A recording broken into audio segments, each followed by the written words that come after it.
Good morning, everyone. We are here today with some good news for thousands of San Diegans and visitors who enjoy visiting Mission Bay Park. Beginning this Friday, the city will reopen the 13 public restrooms that were closed last month as a part of our fiscal year 2027 budget and keep them open through the remainder of the year. I want to start by acknowledging how we got here. This was an extremely difficult budget year for the city of San Diego. The mayor, my office, and the city council have been extremely honest, transparent with the public about the imbalance between the revenues that we receive and the expenses of running the eighth largest city in the country. We faced a significant structural budget deficit, and balancing that budget required reductions across all city departments. And closing these public restrooms were among the difficult choices that we had to make to balance the budget. And this reduction was considered through an open public process and ultimately included in the balanced budget adopted unanimously by our city council. I want to express that I understand the frustration that this has caused many.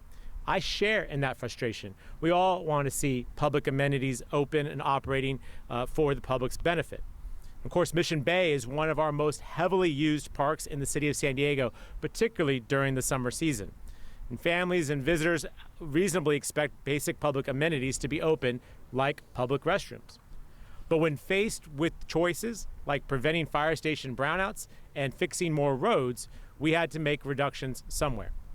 And since this budget was adopted, my office and our city staff have continued to look for responsible ways to restore this and other public services. In this particular case, we now have one.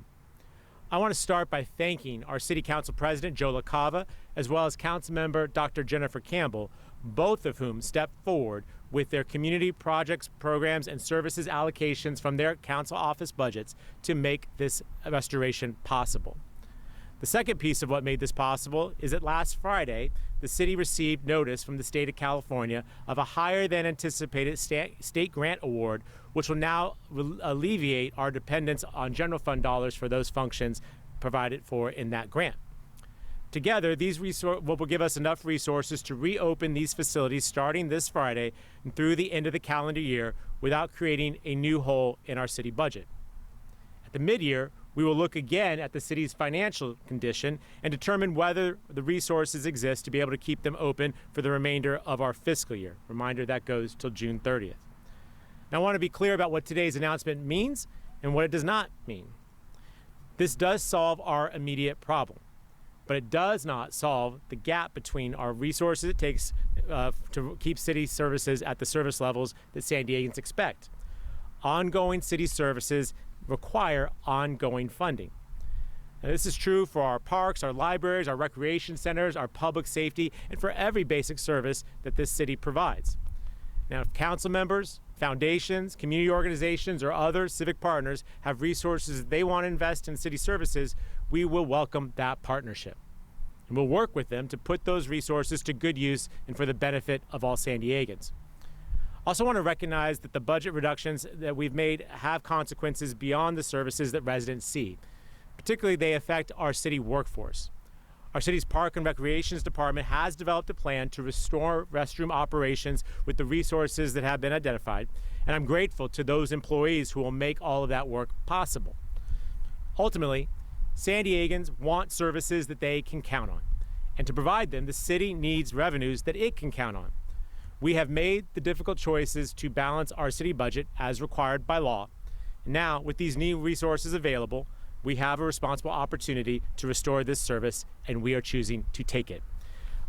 Again, I want to thank our council members who are with us today who've made this announcement possible, and I want to now turn this podium over to the representative for a good portion of Mission Bay, the council member for District 2, Dr. Jennifer Campbell. Councilmember Campbell? Let me get this for you. Oh, thank you. Full service mayor. Full service mayor. There you go. Thank you. Hi, everyone. Good morning. Thanks for coming out. I'm so happy that today the mayor, council president Joe LaCava of District 1 and myself, representing District 2, are proud to announce that we found this path forward to reopen Mission Bay Park bathrooms. Mission Bay Park is located in both Districts 1 and 2, And thank you to the mayor and his staff, our Parks and Rec department, and everyone who has worked with my office to find a solution. This is a District 1 and 2 issue, but it affects our entire San Diego region.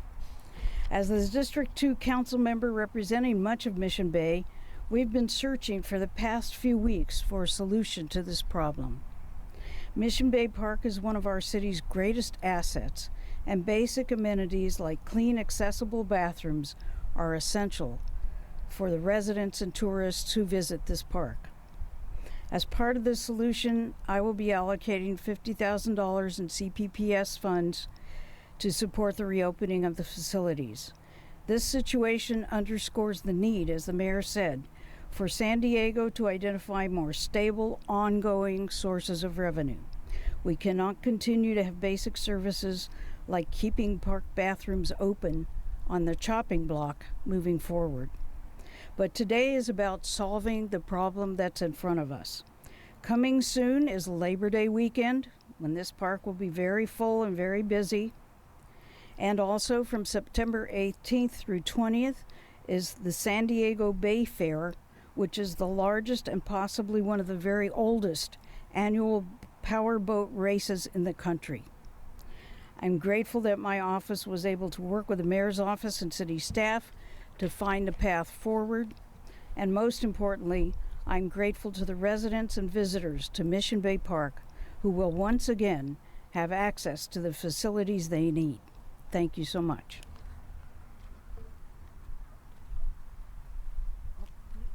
I want to introduce Council President Joe LaCava. Thanks.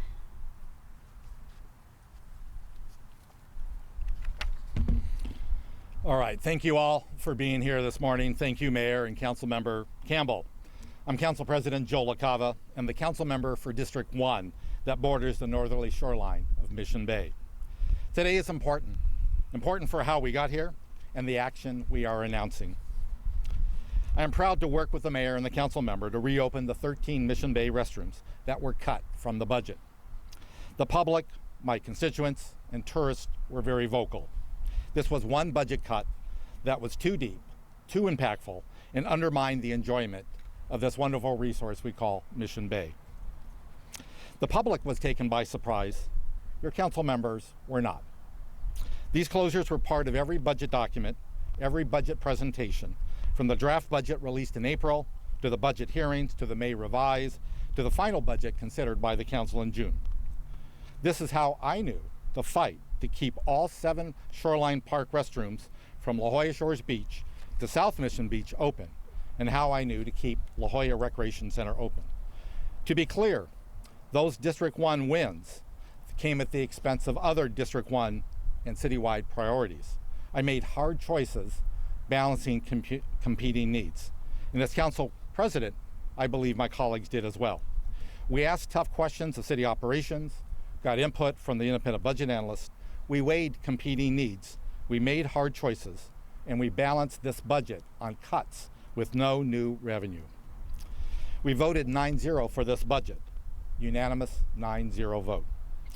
Now, city operations, once we adopted that budget, rolled out those cuts and reduction in services across the city and across every city department. All painful, all necessary. Closing the 13 restrooms, in contrast, was a cut too deep, a cut that pushed residents and tourists to the breaking point. And our frontline city workers, the dedicated employees who show up every morning at 6 a.m. to do the work of cleaning filthy restrooms, we saw them take the brunt of those closures from angry visitors. As elected officials, they deserve better from us. So making those tough budget decisions in June left us with very narrow options, but just enough allowing us to pivot today. The budget was a mayoral proposal and a council adoption. It is incumbent that both branches contribute to today's solution. As you heard from Councilmember Campbell, I too am allocating $50,000 of District 1 discretionary funds that were already budgeted, but turning them over to this more immediate need. This strategic action will not worsen our structural deficit. That was an important component to today's action for me. So I thank everyone who understands what it means to govern, to lean in and get the job done. And with that, I will turn it back to the mayor. Thank you.